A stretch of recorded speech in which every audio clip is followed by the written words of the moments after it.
Затоа што Библијата, иако е напишана пред 2000 години и повеќе, таму се пишува буквално она што се случува во секое општество.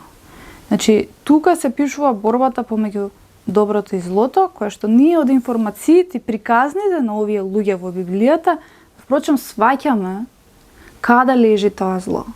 Значи, самото сознание, свеста која што ќе не разбуди и за карактерните слабости, и за луѓето кои што се на власт и така натаму, ќе не доближи до вистината, и ние практично тоа ќе го преточиме, ќе видиме, аха, па значи овде ако се случувало ова, денеска ова е тука и тука. Денеска е преку, не знам, ова и ова. Денеска е преку овој пример. И така натаму, и така натаму. Еве, за крај, ќе го дадам тој пример. Во Библијата јасно вели дека луѓето, колективот треба да им се починуваат на претпоставените власти, затоа што тие се од Бога. И сега некој ќе рече како да се овакво починувам кога гледате неморал, корупција, само за пари, добива 2500 евра плата. Како да се прилагодам ја на тој човек?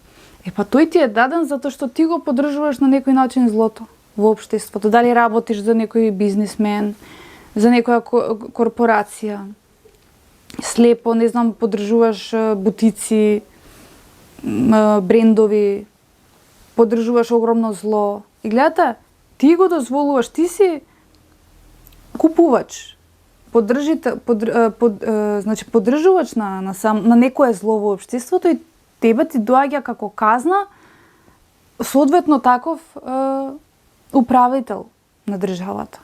За да си го добиеш она што го правиш, бидејќи се законот е причина и последица. Во Библијата јасно го кажува тоа. Има дел во Библијата каде што јасно кажува дека тоа што ќе го сееш, тоа и ќе го жнееш. И се дека колективот, како колектив, индивидуално, не се поправи кај себе, во својата личност, во своето однесување и она што тој го живее како стил на живење и се одврзе од овој наметнат општествен живот кој што е направен да биде зло, значи да го шири злото, тогаш не можеме да видиме поинакви вредности, квалитети, значи поинаков живот во општеството и поинакви на крај водачи кои што нема да го имаат тоа здраво духовно учење и вредности во себе на една традиционална култура, на заштита на основните и семејни и општествени вредности, дека парите се минлива категорија и дека не треба да ни бидат приоритет. Ќе да стави на пиедестал верата. Па на крај црквата, ама нема да биде црквата да биде со приоритет за правење на пари. Ќе се направи се да биде бесплатно во името на Бога. Значи, ќе се изгуби тој материјален корен.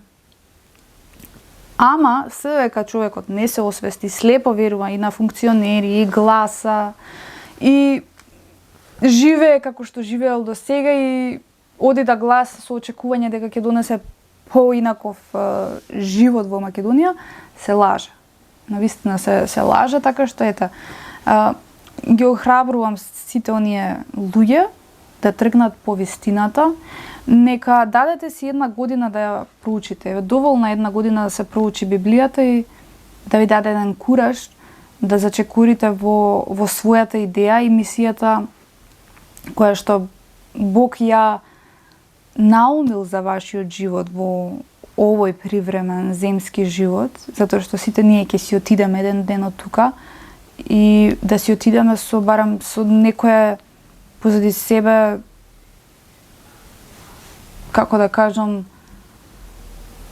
инспиративна приказна која што ќе инспирира и други луѓе да тргнат по вистината, да не се прилагодат едноставно. Затоа што тоа е најголемиот убиец на духот на човекот. Кога ќе се прилагодиш на светот, на световниот живот, а го запоставиш Бога, ти си ја убил ти си ја убил душата во старт.